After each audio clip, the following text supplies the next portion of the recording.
வணக்கம். ஆயுத எழுத்து நிகழ்ச்சிக்கு வரவேற்கின்றோம். சந்தர்ப்பவசமாக வந்த பிரதமர், தி ஆக்சிடென்டல் பிரைம் மினிஸ்டர் என்ற டாக்டர் மன்மோகன் சிங்கின் முன்னாள் ஊடக செயலாளர் வெளியிட்டிருக்கக்கூடிய புத்தகம் அரசியல் அரங்கத்தில் பெரும் சர்ச்சையையும் புயலையும் கிளப்பியிருக்கிறது. பிரதமரை விட சக்தி வாய்ந்தவராக ஆட்சியில் செயல்பட்டார் சோனியா காந்தி. பல முக்கிய முடிவுகளில், ஆட்சியில் எடுக்கப்பட்ட முக்கிய முடிவுகளை சோனியா காந்தி எடுத்தார் உள்ளிட்ட பல அம்சங்களை இந்த புத்தகம் சொல்கிறது.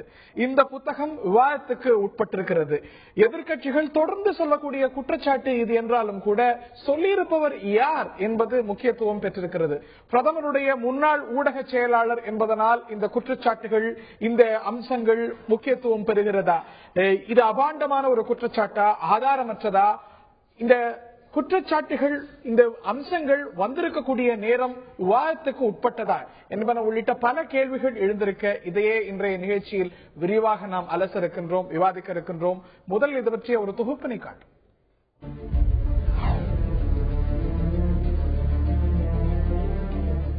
சுதந்திர இந்தியாவில் இதுவரையிலான பிரதமர்களில் மன்மோகன் சிங் தான் மிகவும் பலகீனமான பிரதமர் என பாரதிய ஜனதா கட்சி தலைவர்கள் அடிக்கடி பேசி வந்தனர். இது எதிர்க்கட்சி தலைவர்களின் அரசியல் என இப்பேச்சை காங்கிரஸ் கட்சி அலட்சியப்படுத்தியது.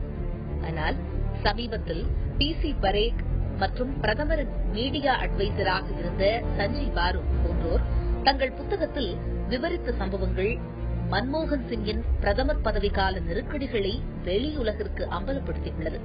குறிப்பாக மன்மோகன் சிங் தன் விருப்பப்படி மந்திரிகளை நியமிக்கவோ புறக்கணிக்கவோ உரிமையற்றவராயிருந்துள்ளதையும், கட்சி தலைவரே அதிகார மையம் என்பதை ஏற்க வேண்டியதாயிற்று என அவரே தன்னிடம் கூறினார் என்றும் சஞ்சய் பாரு எழுதியுள்ளார். ஆனால் இதனை காங்கிரஸ் தலைவர் திக்விஜய் சிங் மறுத்துள்ளார். பிரதமர் அலுவலகமும் மறுத்துள்ளது. திக்விஜய் சிங் தனது அறிக்கையில் நரேந்திர மோடி ஸ்பான்சரில் இந்த புத்தகங்கள் வெளிவந்துள்ளன என அதிரடியாக கூறியுள்ளார். பிரியங்காவோ மன்மோகன் சிங் ஒரு சூப்பர் பிரதமர் என தன் வலைதளத்தில் குறிப்பிட்டுள்ளார். பிரதமர் மன்மோகன் சிங் மீது ஊழல் புகார்கள் எதையும் சொல்வதற்கு வழியில்லாத நிலையில் இதுபோன்ற குற்றச்சாட்டுகள் பெரிதுபடுத்தப்படுகின்றன. சோனியாதான் மக்கள் தலைவர், அவர் தலைமையிலான கட்சிக்குத்தானே மக்கள் ஓட்டு போட்டனர். அந்த வகையில் பிரதமர் மன்மோகன் சிங் சோனியாவிடம் ஆலோசனை கலந்து சில முக்கிய முடிவுகள் எடுப்பது எப்படி குற்றமாகும்? சில கட்சிகளில் காணப்படுவது போல கட்சி தலைமைக்கு பணிந்து பயந்து பவ்யமாக மன்மோகன் சிங் செயல்பட்டார் என குற்றம் சாட்ட முடியுமா? இந்த 10 ஆண்டுகளில் அவர் கட்சி தலைவியால் கண்ணிய குறைவாக நடத்தப்பட்டதாக ஒரு சம்பவத்தை கூட கூற முடியாது என்பது காங்கிரசாரின் வாதமாக உள்ளது.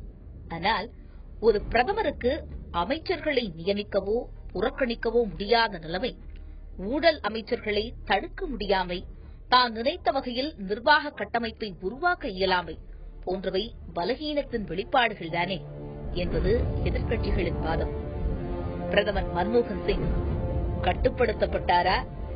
கம்பீரமாக ஆட்சி செய்தாரா? சுதந்திரமாக செயல்பட்டாரா டாக்டர் மன்மோகன் சிங்? அவர் செயல்படவில்லை என்ற தகவல்கள் ஆதாரமற்றதா, உண்மையானதா? இதையே இன்றைய நிகழ்ச்சியில் நாம் விரிவாக அலச விவாதிக்க இருக்கின்றோம். நம்முடைய காங்கிரஸ் பிரமுகர் திரு ஹிதாயத்துல்லா அவர்கள் இணைகிறார், நிகழ்ச்சிக்கு வரவேற்கின்றோம். முன்னாள் IAS அதிகாரி திரு தேவசகாயம் அவர்கள் இணைகிறார். பாரதிய ஜனதாவுடைய மாநில செயலாளர் திரு KT ராகவன், மூவரும் இந்த நிகழ்ச்சியில் இணைகிறார்கள். மூவரையும் இந்த நிகழ்ச்சிக்கு வரவேற்கின்றோம். முதல் கேள்வி திரு ஹிதாயத்துல்லா அவர்களுக்கு தான். பிஜேபி சொல்லி செஞ்சாரு, நரேந்திர மோடி பின்னணியில இருக்காரு, ஒரு நரேந்திர மோடியோடைய ஆளு, ஏன் இந்த நேரத்துல கேள்வி கேட்கிறாரு? இந்த மாதிரியான எதிர்கேள்விகள் தான் இந்த குற்றச்சாட்டுக்கு வருகிறது. இந்த டைமிங்க நீங்க கேள்வி கேட்கறீங்க, அவருடைய உள்நோக்கத்தை கேள்வி கேட்கறீங்க. இத சொல்லி இருக்கக்கூடிய விஷயத்தை அவ்வளவு எளிமையாக புறந்தள்ள முடியாது. ஏன்னா சொன்ன குற்றச்சாட்டுகள், சொன்ன தகவல்கள் அவ்வளவு சீரியஸ் ஆனவை. இதை தாண்டி சொல்லியிருக்கிறவர் பிரதமர் மன்மோகன் சிங்குடைய கோர் டீம்ல இருந்தவர். அவர் சொல்லிருக்கக்கூடிய விஷயங்கள் அவ்வளவு எளிமையா புறந்தள்ளிட முடியுமா என்ன? நீங்களே நல்ல பதில சொல்லிட்டீங்க. இந்த நேரம் எப்படிப்பட்ட நேரம், யாருடைய தூண்டுதல் இப்படியெல்லாம் நீங்கள் சொல்லுகிறீர்கள் என்று பதில சொல்லிட்டீங்க. அதுக்கு முன்னால் நான் ஒன்று சொல்றேன். நேற்று வரை திரு மோடி அவர்களோடு ஒன்றாக இருந்த ஜோஷி அவர்கள் இந்த மோடி அலை இல்லை, இது பாரதிய ஜனதா அலை என்று சொல்லுகிறார். ஒரு உதாரணம் சொல்றேன் நான். இதற்காக ஒரு வேற விஷயத்துக்கு போகலாம். ஒரு உதாரணம் தான் சொல்றேன் நான். இது மாதிரி ஒவ்வொருவரும் இது போன்று கூட இருப்பவர்கள் சில நேரங்களிலே சொல்லுகிறதை வைத்துக் கொண்டு இப்ப அதிகாரிகள் எப்படி இருக்கிறார்கள் உங்களுக்கு தெரியும். ராணுவத்தில் இருந்த ஒரு தளபதி, மூத்த தளபதி வி.கே. சிங் இன்று விலகியவுடன் உடனடியாக அங்கே எங்கே வந்து நிற்கிறார்? பாராளுமன்றத்துடைய வேட்பாளராக பாரதிய ஜனதா இருக்கிறார். அதாவது பாம்பே அவர்தான் சொல்றேன். இல்ல அப்படியே சில குற்றச்சாட்டுகள் வச்சு போயிட்டே இருக்க முடியாது. இப்போ திரு வி.கே. சிங் பத்தி சொன்னீங்க. வி.கே. சிங் அவர் ராணுவ தலைமையில் இருக்கும் பொழுது பாஜகவுக்கு ஆதரவாக செயல்பட்டார் குற்றம் சாட்டுறீங்களா? ஏன் நீங்க சமீபத்தில் நீங்க பாக்கலையா? அவருக்கு எதிராக ஒரு காஷ்மீர்ல ஏற்பட்ட அந்த விஷயங்கள் பாஜகவுக்கு ஆதரவாக செய்தார். அதை விட முக்கியமான விஷயம் பம்பாயில கமிஷனராக இருந்த ஒரு போலீஸ் அதிகாரிக்கு இன்றைக்கு கொடுக்கப்பட்டிருக்கிறது. ஏற்கனவே சிஏஜியாக இருந்தவருக்கு பிரதமர் எம்பி பதவி கொடுக்கப்பட்டது. இப்படி பல்வேறு அதிகாரிகளை ஈர்க்கக்கூடிய வேலையை ஏற்கனவே பாரதிய ஜனதா செஞ்சதுனால இன்றைக்கு பல்வேறு அதிகாரிகள் இன்னைக்கு கூட தமிழ்நாட்டில் கூட ஒரு போலீஸ் அதிகாரி ஆளுங்கட்சிக்கு ஆதரவாக இருக்கிறார். இப்படிப்பட்ட நிலைகள் எல்லாம் ஏன் வருகிறது என்றால் குற்றச்சாட்டுகளுக்கு நீங்க பதில் நான் என்ன சொல்றேன். அவர் சொன்ன குற்றச்சாட்டு ஒண்ணும் இல்லை. ஒரு விஷயம் நல்லா தெரியணும்.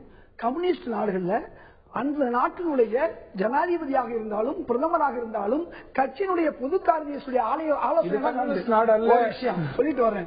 இந்த பொறுத்தவரை இதுவரை ஜனாதிபதியை ரப்பர் ஸ்டாம்ப் என்று சொல்லி எதிர்கட்சிகள் ஏளனம் செய்த காலம் போய் இன்னைக்கு பிரதமரை ஏளனம் செய்யக்கூடிய எதிர்கட்சிகள் ஊடக ஆலோசகர் சொல்றார். அவரோட சொல்ல வருகின்றேன். அதாவது இன்றைக்கு முழுமையாக மன்மோகன் சிங் ஒரு முழுமையான பிரதமர். இது கூட்டணி ஆட்சி.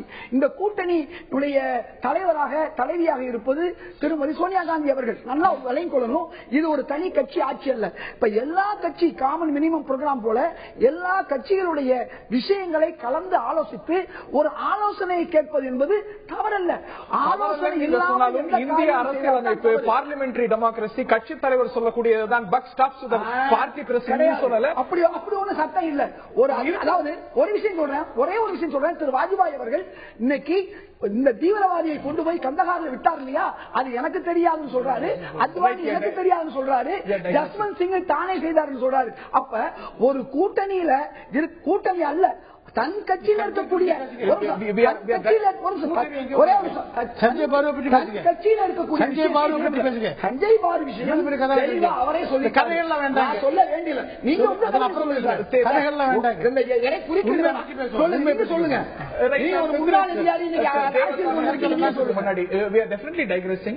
நேரம் கேள்விக்குரியது. வெளிவந்திருக்கக்கூடிய நேரம் கேள்விக்குரியது அப்படின்னு சொல்றேன். நான் திரு ராகவன் அவர்கள்ட்ட கேட்கிறேன். நேரம் கேள்விக்குரியது அப்படின்னு சொன்னா உங்களுக்கு கோவம் வருது. அது எப்படி நீங்க டைமிங்க பாக்கணும்னு சொல்றீங்க? கண்டென்ட் பாருங்க, என்ன சொல்லிருக்காருன்னு பாருங்க. சொன்னவர் யாருன்னு பாக்காதீங்க, சொன்ன நேரம் என்னன்னு பாக்காதீங்க, சொல்லப்பட்ட விஷயம் மட்டும் என்னன்னு பாருங்கன்னு சொல்றீங்க. என்ன ஒரு இரட்டை நிலைப்பாடு, என்ன ஒரு இரட்டை பேச்சு பாரதிய ஜனதா கட்சி? இந்த காலங்களிலே பாரதிய ஜனதா கட்சி எதை சொல்லிக் கொண்டு வந்திருக்கிறோமோ அது இப்பொழுது நிரூபணமாயிருக்கிறது. மரியாதைக்குரிய சகோதரர் சொல்றாரு, இங்க பாருங்க இவரை சிங் இவர் ராணுவ தளபதி பிஜேபியில சேர்ந்துட்டாரு, கமிஷனர் பாம்பே கமிஷனர் பிஜேபியில சேர்ந்துட்டாரு. நான் கேட்கிறேன், நீங்க ரிசர்வ் பேங்கோட முன்னாள் கவர்னரை பைனான்ஸ் மினிஸ்டர் ஆக்கினது நீங்க தானே? அதே மாதிரி கில்லு ஒரு பேச்சு சொல்றேன். இப்ப சொல்றாரு மன்மோகன் சிங் யாரு? மன்மோகன் சிங் யாரு? ரிசர்வ் பேங்கோட முன்னாள் கவர்னர். அவரும் அதிகாரியா இருந்தார். அவர் வந்த உடனே மந்திரி ஆக்கிட்டீங்க. ஒண்ணு கில்லு யாரு? அவரை ஸ்போர்ட்ஸ் மினிஸ்டர் ஆக்கினது நீங்க. அப்போ ஒரு நிமிஷம் சப்ஜெக்டுக்கு வரேன். என்னுடைய கேள்விக்கு சொல்லுங்க. நேரத்தை பாக்காதீங்க, சொன்னவர் யாருன்னு பாக்காதீங்க, சொல்லப்பட்ட விஷயம் என்னன்னு பாருங்க. இன்னைக்கு நீங்க கேட்பதுங்கிறது ரெட்ட நிலப்பாடா இல்லையா? போன வாரம் வேற பேச்சு பேசுனீங்க. போன வாரம் பாபரி மசூதி பத்தி இடிப்பு பத்தி ஒரு ஸ்டிங் ஆபரேஷன் வருது. அது வெளியில வந்தோன்னு என்ன சொன்னீங்க? இது கோப்ரா போஸ்ட் இல்ல, காங்கிரஸ் போஸ்ட் இல்ல, இது நேரத்தை பார்க்கணும், இந்த தேர்தல் நேரத்துல வெளில வந்து அப்ப வந்தா நேரத்தை பார்க்கலாம். நேரத்தை பார்க்க நிமிஷம் ஒன்னு புரிஞ்சுக்கணும். கோப்ரா போஸ்ட் என்பது பாரதிய ஜனதா கட்சியிலிருந்து வெளியிட்டதோ காங்கிரஸ்ல இருந்து வெளியிட்டதோ இல்ல. அவன் ஒரு ஊடகத்திலிருந்து வந்த விஷயம். இப்ப இவர் கூட வேலை பண்ணிருந்தவர் சொல்றாரு. இவரு கூட வேலை பண்ணிருந்தவர் 10 வருஷம் 2004 2008 வரைக்கும் இருந்தவர் சொல்றாரு. ஏன் இந்த நேரத்துல வருதுன்னு கேக்குறீங்க. அதே போல அவங்களுக்கு அதே உரிமை இல்லையா இந்த நேரத்துல? ஏன் நான் என்ன சொல்றேன், உங்களுக்கு இப்ப காங்கிரஸ் அதுக்கு கேள்வி கேட்டுதான் கேட்கட்டும், அதை பத்தி சொல்லல. ஆனால் சொல்லப்பட்ட வார்த்தைகளை பாரதிய ஜனதா கட்சி பல்லாண்டு காலமாக சொல்கிறது. இன்னொரு விஷயம் சொல்ல விரும்புறேன். சோனியா காந்தி அவர்கள் செல்வாக்கு மிகுந்தவராக இருந்தார். பிரைம் மினிஸ்டருக்கு ஃபைல் போகிறதுக்கு முன்னாடி சோனியா காந்திக்கு தான் போடுறதுன்னு அவர் சொல்றாரு.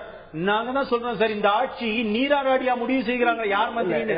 சோனியா காந்தி முடிவு செய்தார் பெரிய ஆச்சரியமே இல்ல. நீராடாடி முடிவு செஞ்ச ஆட்சி இது. நான் திரு தேவசாகம் அவர்கள்ட்ட கேட்க விரும்புகிறேன். என்னுடைய கேள்வி என்னவென்றால், இந்த குற்றச்சாட்டுகள் உண்மையா இருக்குமே ஆனால் டாக்டர் மன்மோகன் சிங் இப்படி எல்லாம் செய்தார் என்பது அவர் சொல்லிருக்கக்கூடிய குற்றச்சாட்டுகள் உண்மையா இருக்குமானால் அது வந்து வயலேஷன் ஆஃப் கான்ஸ்டிடியூஷன் இல்லையா? அவர் செஞ்சிருக்க ஃபைல வந்து சோனியா காந்தி பார்த்தாங்க இல்ல, நேரடியாக அவரோட அமைச்சரவையில் யார் இருக்கணுங்கிற முடிவு அவரால் எடுக்கப்படலங்கிறதெல்லாம் உண்மையாக இருக்குமே ஆனால் is it not violate of the constitution? உணர்ச்சி வசப்படாம கொஞ்சம் என்ன கேட்டீங்கன்னா நான் உண்மை என்னன்னு சொல்லிடுறேன். சஞ்சய் பாரு எழுதினது முற்றிலும் உண்மை. இவர் இன்னைக்கு எழுதியிருக்காரு, என்ன பப்ளிஷ் பண்ணிருக்காங்க, இப்போ எலெக்ஷன் டேபிள் பண்றாங்க, அது வேற விஷயம். எழுதுன என்னங்கிற பாக்கணும். 2005 நான் கண்டினியூஸா எழுதிட்டு இருக்கேன். பேக்ரவுண்ட் விட்டுறேன், மக்களுக்கு தெரியணும். பிரதமர் மன்மோகன் சிங் பிரதமரா அப்பாயிண்ட் பண்ணாங்க, சரிதானா? என்ன சோனியா காந்தி பிரதமர் ஆகல, கொஞ்சம் பிரச்சனை இருந்தது, இவரை பண்ணாங்க. ஓகே, அதுல ஒரு பிரச்சனை ஒன்றும் இல்லை. ஒரு பிரதமர் ஆகும்போது அவருக்கு மிகவும் மிகவும் முக்கியமான அதிகாரி, அவருக்கு வலதுகை இடதுகை கண்ணு காதா இருக்க வேண்டியவர் வந்து பிரின்சிபல் செக்ரட்டரி தலைமைச் செயலாளர். அது வந்து அவர் தான் செலக்ட் பண்ணணும். பிரைம் மினிஸ்டர் யாருக்கு மேல கான்பிடன்ஸ் இருக்கோ, யாரு கூட அவரால் ஒர்க் பண்ண முடியுமோ அவர் தான் செலக்ட் பண்ணணும். ஒரு நிமிஷம், அவர் செலக்ட் பண்ணார் யாரு என்னன்னு போறான். எனக்கு மிகவும் நல்ல நண்பர் மன்மோகன் சிங், நல்ல நண்பர் தான். சண்டிகர்ல இருந்தவங்க தான் நாங்க. எனக்கு நல்ல நண்பர். இப்போ ஜம்மு அண்ட் காஷ்மீர்ல கவர்னரா இருக்காரு. அவரை பிளாக் பண்ணிட்டாங்க. ஏன்னா அவர் வந்து எக்ஸ்ட்ரீம்லி இண்டிபெண்டன்ட், நல்ல இன்டெகிரிட்டி உள்ள ஒரு ஆபீசர். டிஃபென்ஸ் செக்ரட்டரியா இருந்தவர், ஹோம் செக்ரட்டரியா இருந்தவர், அவரை பிளாக் பண்ணிட்டாங்க. இவங்க சைடுல 2 பேரை கொண்டு வந்தாங்க மற்ற சைடுல இருந்து. ஒன்னு வந்து வாசுதேவன், புரியுற மாதிரி பேசுங்க. மற்றவங்க பவர் செக்ரட்டரி அவரை வர சொன்னாங்க. அவர் வர மாட்டேன்னு சொல்லிட்டாரு, என்னால் ஃபங்க்ஷன் பண்ண முடியாது. அப்புறம் வந்து TK நாயர் கொண்டு வந்தது. சண்டிகர்ல இவருக்கும் மன்மோகன் சிங்கும் நல்லா தெரியும், ஒரே ஒரு அசோசியேஷன் இருந்தவங்க தான். வந்த இவரு பிரின்சிபல் செக்ரட்டரி ஆனாரு. அப்ப இருந்தே ஒரு குரூப் ஃபார்ம் பண்ணிட்டாங்க. அப்பவே அந்த ஆரம்பத்திலிருந்தே ஒரு group MK Narayanan TK Nair group form பண்ணி ஆரம்பத்திலிருந்து இவரை செயல்பட விடாம பிளாக் பண்ணிட்டாங்க.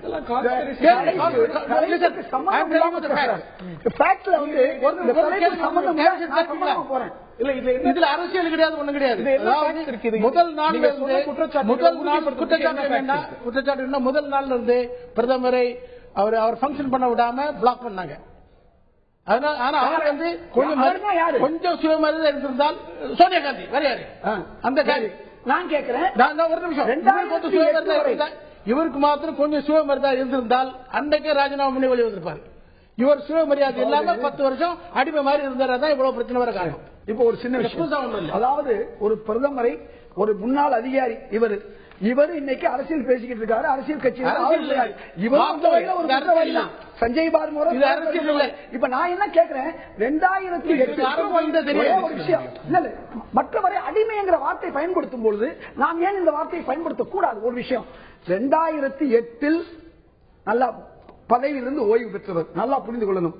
இன்றைக்கு வருஷம் 2014, எத்தனை வருஷம்? 6 வருஷம். நீ சிந்திக்க வேண்டிய விஷயம். இந்த 6 வருஷத்துல இவர் 2009 இதை சொல்லி இருந்து மன்மோகன் சிங் எதிராக இருந்தா கூட இன்னைக்கு மன்மோகன் தோற்றிருக்க முடியும். 2009 காங்கிரஸ் மீண்டும் வெல்லுது. இவர் சொல்வது உண்மையாக இருந்தால் காங்கிரஸ் அன்னைக்கே தோற்றிருக்க வேண்டும். மீண்டும் 2009 காங்கிரஸ் வெற்றி பெறுகிறது.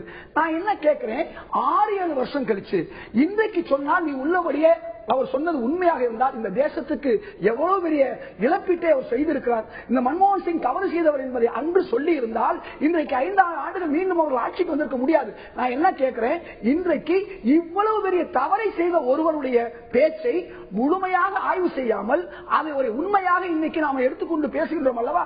இதுவே தவறு. இன்னொரு விஷயம், பிசி பரேக் என்று சொல்லக்கூடிய நம்ம பிசி பரேக் பற்றி விரிவாக பேசுவோம். இன்னைக்கு ஒரு அதிகாரி அன்னைக்கு பேசாம இன்னைக்கு ஏன் பேசுறார், ஏன் இன்று பேசுறார் அப்படிங்கிறது இந்த டைமிங் தான் நீங்க தொடர்ந்து கேள்வி எழுப்புறீங்க. அவர் அன்று பேசாதவர் ஏன் இன்று பேசுறாருங்கிறத தாண்டி பிரஜேஷ் மிஸ்ரா வாஜ்பாய் அரசாங்கத்தை பத்தி சொன்ன பொழுது இதே காங்கிரஸ் கட்சி அவர் பாரதிய ஜனதா ஆட்சி மீது பாய்ந்தது என்ற ஒரு கேள்வி எல்லாம் இருக்கிறது. எந்த ஆதாரமும் இல்லாத ஒரு குற்றச்சாட்டா இது?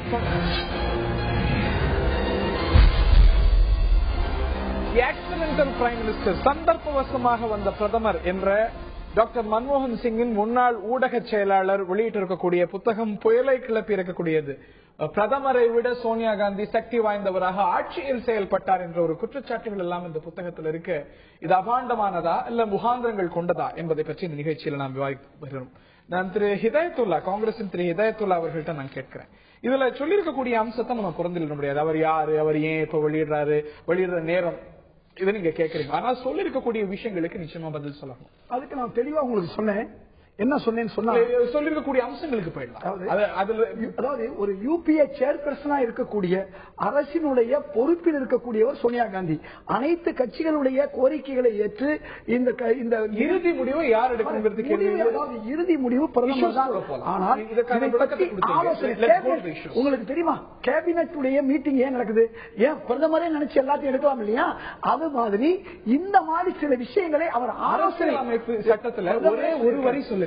அரசியல் அமைப்பு சட்டத்துல ஒரே ஒரு வரி சொல்லுங்க. கேபினெட் முடிவெடுத்த பிறகு கேபினெட்டை தாண்டி கட்சி தலைமை இதுல முடிவெடுக்கலாம், இதுல தலையிடலாம், இந்த முடிவுகள்ல கருத்து சொல்லலாம், அதுக்கான அதிகாரம் கட்சி தலைமைக்கு, தலைவருக்கு இல்ல துணைத் தலைவருக்கு இருக்குன்னு ஒரு வரி சொல்லுங்க. ஒரே ஒரு விஷயம், முதலில் ஆலோசனை, பிறகுதான் கேபினெட் கமிட்டி, அரசியல் அமைப்பு பிரதமர். கான்ஸ்டிடியூஷன்ல ஒரு வரி சொல்லுங்க, கட்சி தலைமையில முதல்ல ஆலோசனை, அப்புறம் கேபினெட்ல ஆலோசனை. நான் என்ன கேட்கிறேன், யூபிஏ சேர்பர்சன் ஒரு பதவி வருது, இது கான்ஸ்டிடியூஷன் ஆஃப் இந்தியாவில் இருக்கா இல்லையா?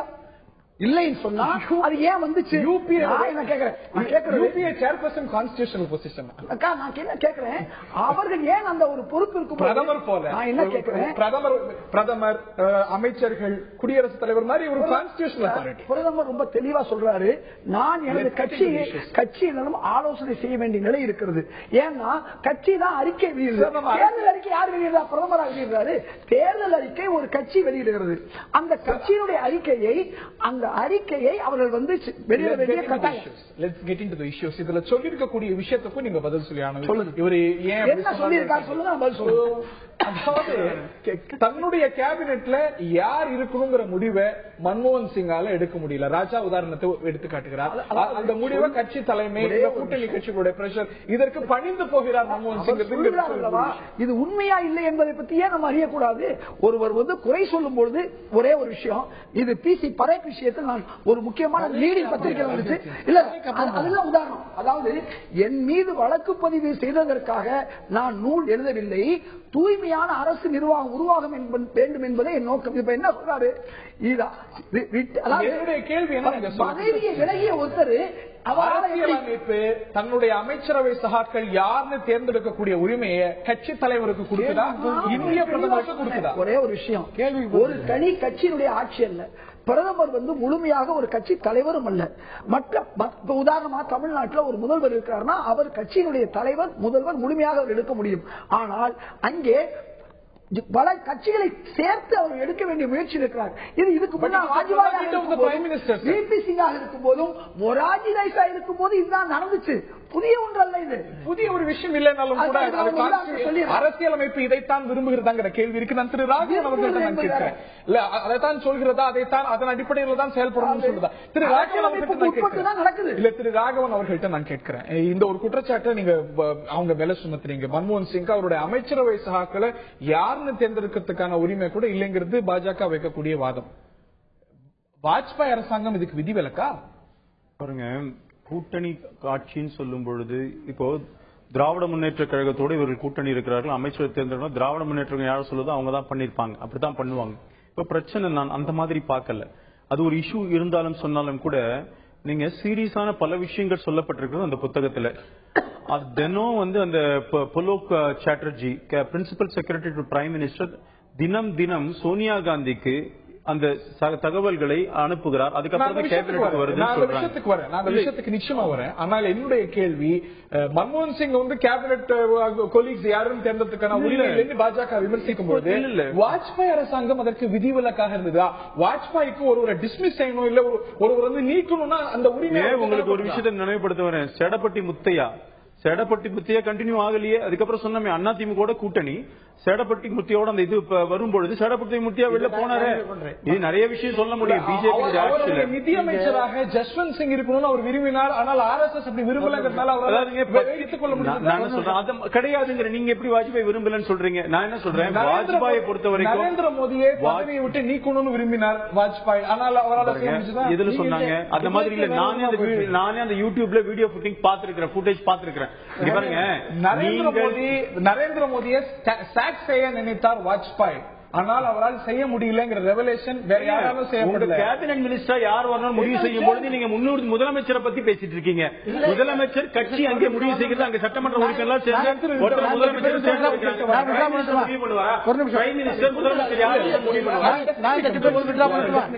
முதலமைச்சர் நம்ம சப்ஜெக்ட் வேற. இப்ப நீங்க எப்படி ரெண்டுத்தையும் ஒண்ணாக்குறீங்க தெரியல. நிறைய பேர் பாத்துட்டு இருக்காங்க. அவங்களுக்கு உண்மை என்னன்னு தெரியும். Of course politicsல பல விஷயங்கள் we have to come to Hari அவர்களே ஒண்ணு சொல்றேன்.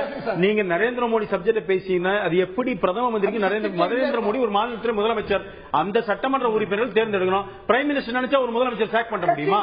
அது எப்படி? அது எப்படி? அது புரியல. இல்ல ஒரு நிமிஷம்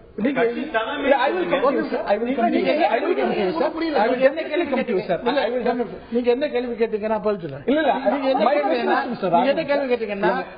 கட்சி தலைவர் முடிவு பண்ணணுமா பிரதமர் முடிவு பண்ணணுமா? அது மக்களுக்கு தெரியணும், தெளிவா சொல்லணும். அதே போன்ற கேள்வி அவங்களை நோக்கியும் சம்பந்தப்பட்ட விஷயம் கட்சி தலைமை ஒரு லிஸ்ட் கொடுக்குதுன்னு வச்சுப்போம். பிரைம் மினிஸ்டரோட கன்சல்ட் பண்ணுவாங்க. அதெல்லாம் எல்லா இடத்துலயும் நடக்கும், இல்லன்னு சொல்லல. ஆனால் பிரதமர் வேண்டாம் என்று சொன்னாலோ அவர் வேற ஏதாவது அபிப்பிராயம் சொன்னாலும் நிச்சயமாக பிரதமருடைய கருத்து தான் ஏற்கப்படும். நரேந்திர மோடியை வாஜ்பாய் சாக் செய்ய நினைத்தார், அத்வானி தடுத்து நிறுத்தினார். ஜஸ்வந்த் சிங் முதலமைச்சரை பிரதமர் எப்படி சாக் பண்ணுவாரு? கட்சிக்குள்ள பேச வேண்டிய விஷயம் அது. பிரதமருக்கு என்ன இருக்க முடியும்? செய்ய முடியல. 356 இம்போஸ் பண்ணலாம். 356 ஒரு முதலமைச்சர் தூக்கி வெளில போட்ட முடியுமா? எங்க நடந்தது? காங்கிரஸ் குடியரசுத் தலைவர் சொல்லுங்க. பிரதமர் தலையிட்டு குடியரசுத் தலைவர் கேபினட் செய்ய முடியும். நீங்கள் பிரதமருடைய நீங்க என்ன சொல்றீங்க? குஜராத் முதலமைச்சர் நரேந்திர மோடியை நீக்குவதற்காக வாஜ்பாய் முயற்சி பண்ணார், நடக்கல. அதை அத்வானி ஒத்துக்கலன்னு சொல்றீங்க. ஒரு பிரதமர் வாஜ்பாய் விடுங்க, யாரா இருந்தாலும் சரி, பிரதமர் ஒரு மாநிலத்துடைய முதலமைச்சரை 356 இம்போஸ் பண்ணாம அந்த எப்படி நீங்க அது பண்ணுவீங்க? நினைச்சா போட்ட முடியுமா? அதே போல RSS தலையிட்டதாங்கிற நான் திரு தேவசாயம் அவர்கள்ட்ட வரேன். Let's come to the topic. Let's come to the other issues. இப்போ இதுல சொல்லியிருக்கக்கூடிய விஷயங்கள், இப்போ அமைச்சரவை சகாக்களை நிர்ணயிக்கிறதா இருக்கட்டும், இல்ல அதே போல ஃபைல்ஸ் வந்து சோனியா காந்தி வரைக்கும் போயிருக்கிறது, புல்லக் சட்டர்ஜி கொண்டு போயிருக்காரு அப்படின்னு சொன்னார். அது நடந்திருக்குமே ஆனால், அது உண்மையாக இருக்குமே ஆனால், it's not violative of the constitution. இது சொல்றதுக்கு முன்னாடி அதோட முக்கியமாக நீங்க டைவர்ட் பண்ணிக்க சப்ஜெக்ட். மக்களுக்கு மிக முக்கியமான ஒரு தகவல் தெரிய வேண்டும். கட்சி தலைவர்களுக்கு ஒரு டெமோக்ரஸில ஒரு ரோல் இருக்கு. இப்போ கோயலிஷன் சொல்றாங்க. கோயலிஷன் இருந்தா கூட ஒவ்வொரு கட்சியும் அவங்க மேனிபெஸ்டோ அறிக்கையை மக்கள் முன்னால வைக்கிறாங்க, சரிதானே? அப்புறம் வந்து காமன் மினிமம் ப்ரோக்ராம் உருவாக்கி அதுதான் கவர்ன் பண்றாங்க.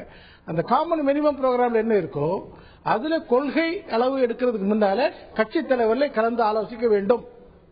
கட்சி தலைவர் கலந்து ஆலோசித்து என்ன கொள்கை முடிவு எடுக்கும் சொன்னதுக்கு அப்புறம் அது வந்து பிரைம் மினிஸ்டர் போகும், பிரைம் மினிஸ்டர் அது கேபினெட்டுக்கு போகும். அதான் சரி. ஆனா அமைச்சர்களை யாரை அப்பாயிண்ட் பண்ண வேண்டும் அது ஓவரால். இப்ப நீங்க பாத்தீங்கன்னா இங்கிலாந்துல இப்போ கோலிஷன் கவர்மெண்ட் இருக்கு, 3 வருஷம் ஆக போகுது. நமக்கு ஒரு தகவல் தெரியுது அவங்களுக்குள்ள எவ்வளவு ஸ்மூத்தா போயிட்டு இருக்கு. ஏன்னா கோலிஷன் பண்றதுக்கு முன்னாலே உட்கார்ந்து பேசி இந்த பாலிசி நம்ம வைக்கணும், இந்த மினிஸ்டர்ஸ் இருப்பாங்க, அவங்க இந்த மாதிரி செயல்படுவாங்க, எகிரி பண்ணிட்டு அதுக்கப்புறம் கம்ப்ளீட்டா ஸ்மூத்தா போயிட்டு இருக்கு. அதுக்கப்புறம் சும்மா தலை போட்டுட்டு மாத்திட்டு இருக்க முடியாது. இது ஒரு மீன் கடை இல்ல, கேபினட் வந்து மீன் கடை இல்ல. அந்த மீன் வேண்டாம் இந்த மீன் வேண்டாம். ஒரு கப்பா என்னன்னா கன்சிஸ்டன்டா மக்களுக்காக சேவ் பண்ணணும்.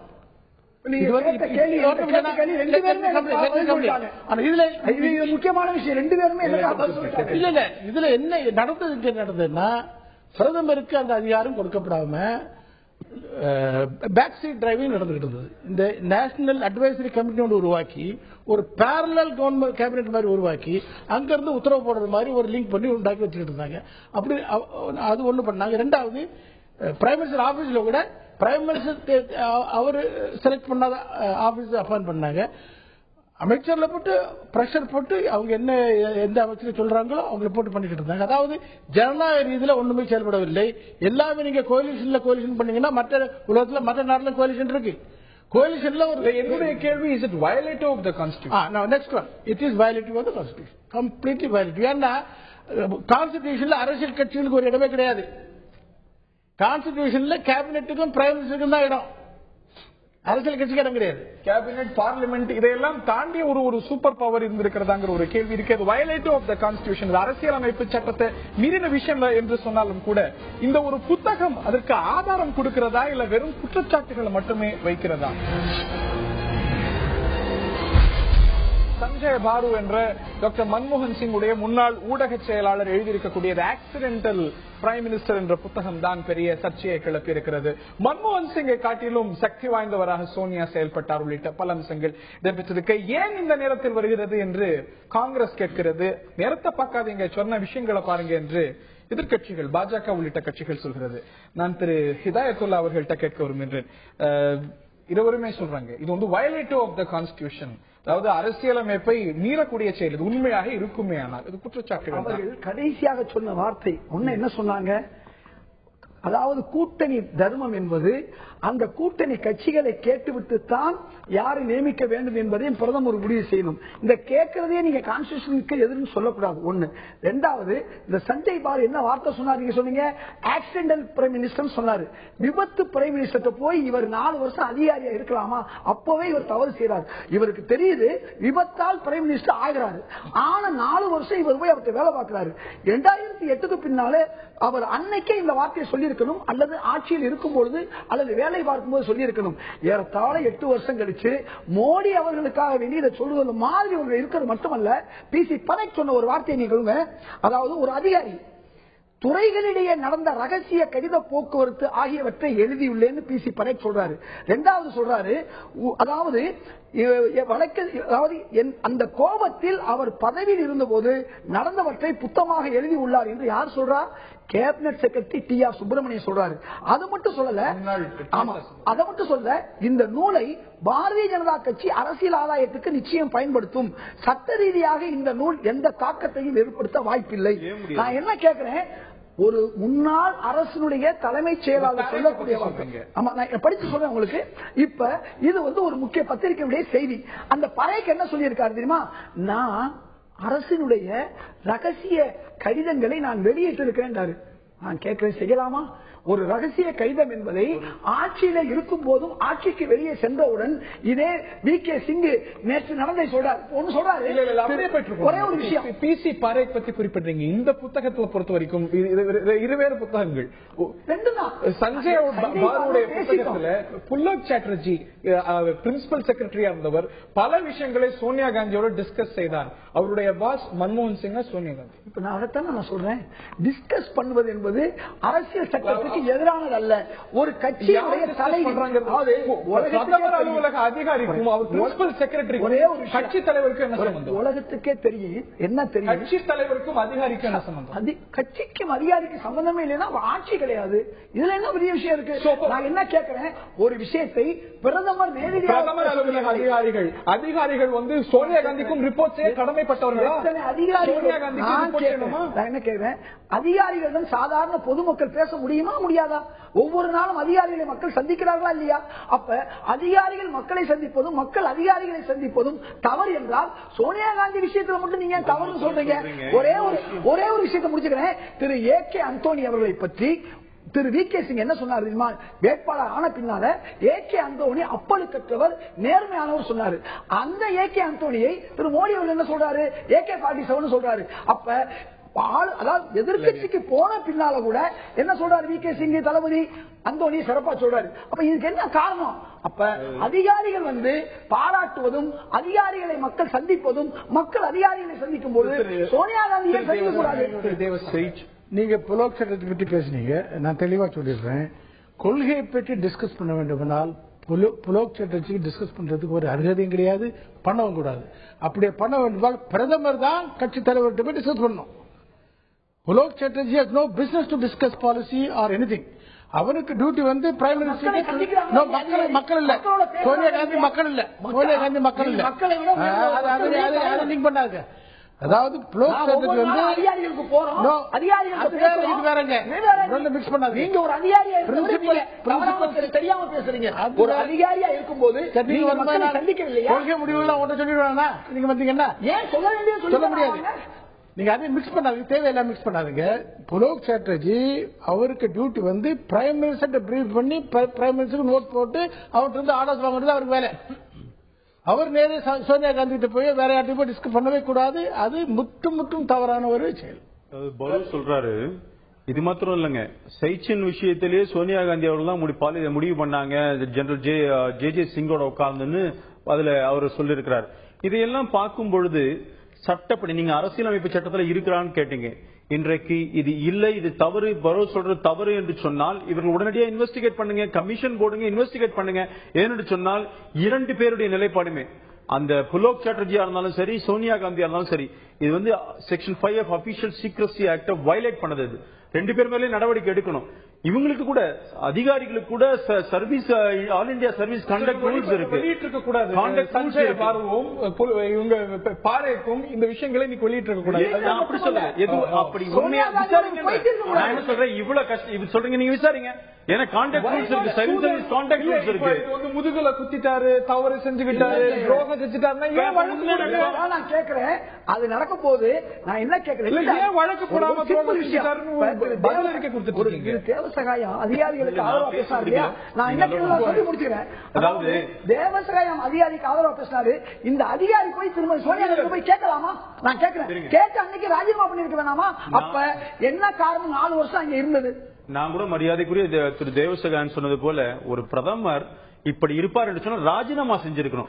கேபினெட் மினிஸ்டர் கேபினெட்டுக்கு வர்றதுக்கு முன்னாடி இந்த அத்தனை நோட்டும் புலோக் சாட்டர்ஜி போய் சோனியா காந்தி அவர்கிட்ட டிஸ்கஸ் பண்ணுவாங்க அப்படின்னு சொன்னா பிரதம மந்திரிக்கு அங்கே செல்வாக்கு இல்லை என்பதுதான் ஆகுது. பிரைம் மினிஸ்டருக்கு சைச்சன் கிளாசியர் பிரச்சனையை சோனியா காந்தி முடிவு பண்றாங்கன்னா இந்த பிரதமர் எதுக்காகத்தான் இருந்தார்? அதுக்கு கேள்வி வரும் இல்ல.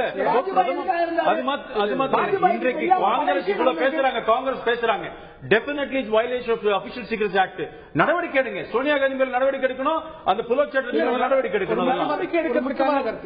நடவடிக்கை எடுக்கிறதுக்கான முகாந்திரங்கள் இருக்கா? இவர் அப்படி சொன்னார், அவர் என்கிட்ட அப்படி சொன்னார், நான் பேசும்போது சொன்னார் சொல்லியிருக்காரு. தவிர இதற்கு என்ன ஆதாரம்?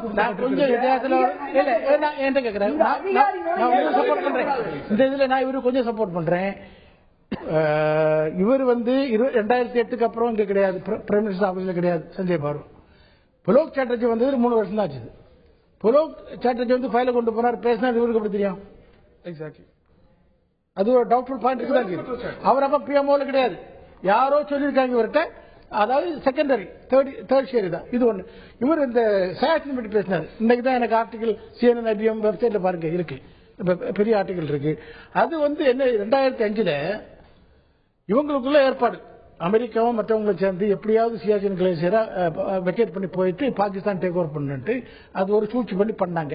அது பண்ண முடியல. அது போனதுக்கு அப்புறம் இப்ப 2012 திருப்பி ஆரம்பிச்சாங்க. நாங்க தான் பிளாக் பண்ணோம். அதுல இப்போ கேஷுவலா mention it has the blessings of Sonia Gandhi. அது ரொம்ப வேகாத்தா இருக்கு. ஆனா இது ஆக்சுவலி பண்ணது பிஎம்ஓ பிரைம் மினிஸ்டர் ஆபீஸ்ல தான் பண்ணாங்க. நம்ம புலோக் சாட்டர்ஜி மாத்திரம் சாடக்கூடாது. அதுக்கு முன்னால நாயர் இருந்தார் இல்லையா, பண்ண குழப்பெல்லாம் பண்ணது அந்த மனுஷன் தான். இப்ப உண்மை வந்துச்சு இல்லையா?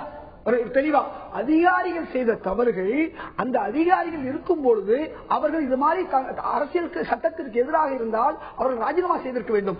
இருந்துவிட்டு பேசுவதும் ஐயா தேவசகாயம் சொன்னது மாதிரி 2008 இருந்தவருக்கு அதற்கு பிறகு நடந்தது எப்படி தெரியும்? அப்ப இட்டுக்கட்டி புனைந்திருக்கிறார் என்பது நான் சொன்னது 2 பேரும் உண்மைப்படுத்தி விட்டார்கள். டைலாக்கி ஒரு இரட்டை தலைமை அப்படின்னு சொல்றீங்க. அதே குற்றச்சாட்டு உங்களை நோக்கி விஷயம் இருக்கிறது அப்படிங்கறத நீங்க மறந்துடக்கூடாது. திரு தேவசாயம் அது டைக்ரஸ் பண்ணு சொன்னாலும் கூட RSS பிஜேபி அரசாங்கத்தை இயக்கியதுங்கிற ஒரு குற்றச்சாட்டு பல தரப்பாலும் சொல்லப்படுது. சோ ஏன் ரெண்டுத்தையும் வெவ்வேறு மாதிரி பார்க்கணும்? குற்றச்சாட்டுகள் எப்பொழுதுமே ஒரு எதிர்கட்சி குற்றம் சாட்டுவதில் ஓகே, நான் ஒத்துக்கிறேன். அந்த மாதிரி குற்றச்சாட்டு பிஜேபி மேல இருக்கு, நான் இல்லைன்னு சொல்லல. பாருங்க, ஜஸ்டிஃபை பண்ணணும் இல்ல. ஜஸ்வந்த் சிங்குக்கு சீட்டு கொடுக்கலன்னு சொன்னாலும் வெளில போனாரு, ஏதோ பேசுறாரு. இல்ல, நான் கேட்கறது என்னன்னா, மன்னிக்கணும், குறிக்கிறத மன்னிக்கணும். ஜஸ்வந்த் சிங் வாஜ்பாய் சாக் பண்ணணும்ங்கறத சொன்னது இப்ப இல்ல, அவர் ஏற்கனவே பேசியிருக்கிறாரு. இங்க பேசுறீங்க, பிஜேபிக்கு வந்து பிறகு வெளில போன அப்புறம் பேசல. இல்ல, நீங்க திருப்பி குஜராத்துக்கு வரீங்கன்னு நினைக்கிறேன். நான் என்ன சொல்றேன், எதுவாக இருந்தாலும் கூட பிரதமருடைய ப்ரெரோகேட்டிவ் பத்தி பேசிட்டு இருக்கிறோம். நான் ஒரு விஷயத்தை ஏற்றுக்கொள்கிறேன். ஆட்சி கட்சி என்று சொல்லும் பொழுது ரெண்டு பேருக்குமே டிஸ்கஷன் இருக்கும், இல்லைன்னு சொல்ல. ஆனால் ஆட்சியினுடைய முக்கியமான ஃபைல போய் டிஸ்கஸ், ஒரு தனிநபர்கிட்ட டிஸ்கஸ் பண்ணுவது என்பது அபிஷியல் சீக்ரெட்ஸ் ஆக்ட் அகைன்ஸ்ட் அரசியலமைப்பு சட்டத்துக்கு எதிரானது என்பதை புரிந்து கொள்ளுங்கள். அதே நேரத்தில் கொள்கைகள் முடிவு எடுக்கும் பொழுது நிச்சயமாக அவர்கள் சோனியா காந்தி அவர்களோட டிஸ்கஸ் பண்ணித்தான் ஆகணும். அவங்க தான் அந்த கட்சியினுடைய தலைவி, அது ஒன்றும் தவறு கிடையாது. ஏன்னா அது பாதிக்கும் என்று சொன்னால் காங்கிரஸ் தான் பாதிக்கும், தவறான கொள்கைகள் எடுத்துட்டா. அதுல யாரும் இங்க மாற்று கருத்துக்கே வரல. நாங்கள் கேட்பது எல்லாமே பிரைம் மினிஸ்டர் ஆபீஸ்ல இருக்கிற ஃபைல்ஸ் போய் கொண்டு போய் காட்ட வேண்டிய அவசியம் என்ன? அது தேவையில்லாத என்றது மாத்திரமல்ல, நீங்கள் அந்த ரகசிய காப்பு பிரமாணம் பிரதமர் எடுத்துக்கிறாரு, அமைச்சர்கள் எடுத்துக்கிறாங்க. அப்படி சொல்லும் பொழுது அந்த ரகசிய காப்பு பிரமாணத்தை மீறியதாக ஆகாதா? இதற்கு நடவடிக்கை தேவையா இல்லையா என்பதுதான் என்னுடைய கேள்வி. தெளிவாக எந்த ஃபைலும் சோனியா காந்தி வீட்டுக்கு செல்லவில்லை என்பது தெளிவாக அவரும் தெளிவுபடுத்தியிருக்கிறார், அதிகாரிகளும் தெளிவுபடுத்தியிருக்கிறார். ரொம்ப தெளிவு. அதை விட நான் என்ன கேட்கிறேன், குத்தி விட்டா என்ன அர்த்தம்? தவறு தவறுன்னு சொல்லிட்டு போங்களா? அப்ப ரகசியத்தை சொன்னதுனாலதான் முதுகில் குத்தி விட்டாங்க வார்த்தையை பயன்படுத்திருக்கிறாங்க. இந்த நேரத்தில் பிரதம மந்திரியுடைய மகள் பயன்படுத்திருக்கிறாங்க, முதுகில குத்திட்டாங்க. மோடிக்கு ஆதரவாக சொன்னதைத்தான் முதுகில் குத்தி விட்டார் என்று மகள் சொல்லி இருக்கிறாங்க. நான் என்ன கேட்கிறேன், பொய்யான பொய்ன்னு சொல்லணும். முதுகில் குத்தினா ஏதோ நடந்திருக்கு. ஐயா தேவசகாயம் சொன்ன மாதிரி 2008 இவர் வேலையில் இருந்தால் 2009 2010 என்பது அவருக்கு எப்படி தெரியும்? தெரிய வாய்ப்பில்லை. இட்டுக்கட்டி நடவடிக்கை எடுக்கன்னு சொல்லுங்க. ஏன் முதுகில் குத்தி விட்டாங்க?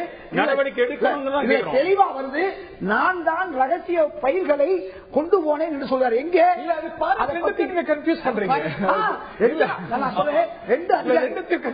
ரெண்டு அதிகாரி, ஒரு தலைமை அதிகாரி சொல்றாரு, அவர் வந்து தனக்கு பிரச்சனை வரும் என்று எழுதுறாரு. ரொம்ப தெளிவா இருக்காரு. அவர் கோபத்தில் இருந்தனால் அவர் அதை இந்த புத்தகமாக எழுதி உள்ளார் என்று தனது மூத்த அதிகாரி சொல்றாரு. அது மட்டும் இல்ல, என் மீது வழக்கு பதிவு செய்ததற்காக நான் இந்த நூலை எழுதவில்லை, தூய்மையான நிர்வாகம் உருவாகும் என்று சொல்றாரு. பதவிக்கு போனதால் தூய்மையான நிர்வாகம் எப்படி வரும்? அந்த கேள்வி என்ன முக்கியமா எழுது. பல அதிகாரிகள் பதவியில இருந்த பிறகு அதுக்கு ஒரு கேப் கொடுத்த பிறகு இதெல்லாம் நடந்தது, அநியாயங்கள்லாம் நடந்தது, ஒரு கிருஷ்ணர் போல பேசுவது அப்படிங்கிறது எந்த அளவுக்கு முக்கியத்துவம் கொடுக்கும்? ஒரு நல்ல கேள்வி இது. பாரேக் வந்து ரிட்டையர் ஆனது 2005.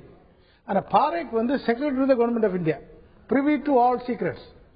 சஞ்சய் பருவாவுக்கு பிரிவி டு சீக்ரெட், அவர் மீடியா அட்வைசர் தான், அவர்கிட்ட ஃபைல் ஒன்றும் போகாது. அவர் எழுதுறதும் இவர் எழுதுறதும் வித்தியாசம். பரேக் எழுதுறது ஃபுல் அத்தாரிட்டி சொன்னார்னா டாக்குமெண்ட் பேஸ்லாம் சொல்றாரு. என்கிட்ட கூட பல டாக்குமெண்ட்ஸ் இருக்கு, நான் அதை ஷேர் பண்ணல இதுவரை, அது வேற. ஆனா ஒண்ணு என்னன்னா அவங்களுக்கு கான்பிடன்ஷியல் எல்லாமே வரும். ஆனா பாரேக் எழுதுறதுக்கும் பாரு எழுதுறதுக்கும் வித்தியாசம் என்னன்னா, பாரு வந்து 2008 ரிட்டையர் ஆயிட்டாரு.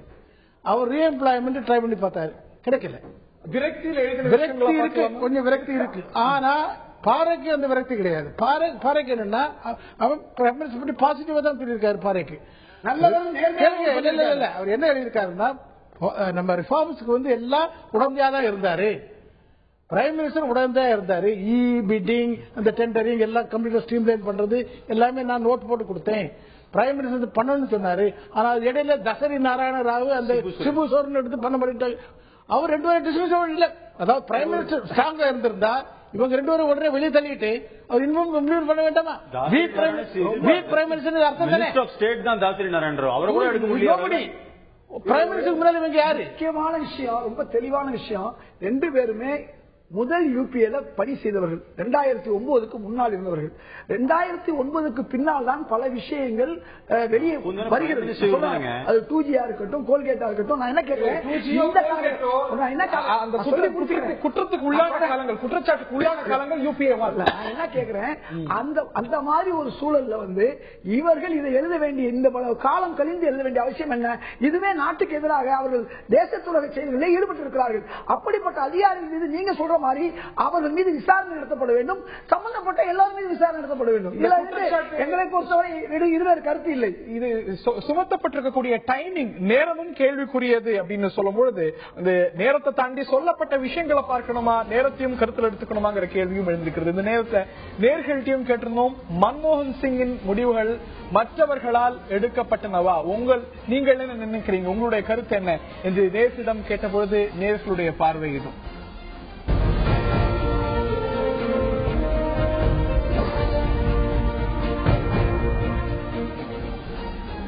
ஆம் என்று 69%, இல்லை என்று 13%.